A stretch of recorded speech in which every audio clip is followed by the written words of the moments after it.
থেকে বিএনপির ডাকা হরতাল আমাদের সাভার এলাকায় বিশেষ করে আইন শৃঙ্খলা পরিস্থিতি খুবই স্বাভাবিক।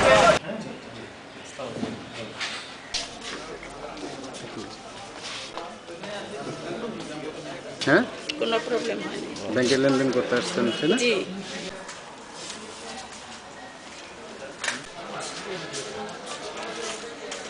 গ্যাসের বিল দেওয়ার জন্য মানে আসতে রাস্তায় কোনো কোনো প্রবলেম হয় না।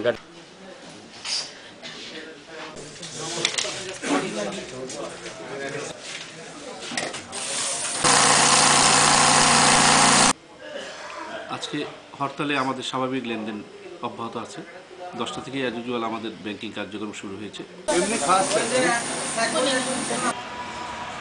সারা বাংলাদেশের মতো সাভারেও কোনো হরতালের কোনো প্রভাব নেই। আমরা মাননীয় সংসদ সদস্য ডক্টর এনামুর রহমানের অনুমতিক্রমে তার নেতৃত্বে সাভার উপজেলা যুবলীগ এবং সাভার পৌরসভা যুবলীগ আমরা একসাথে রাজপথে মিছিল করেছি।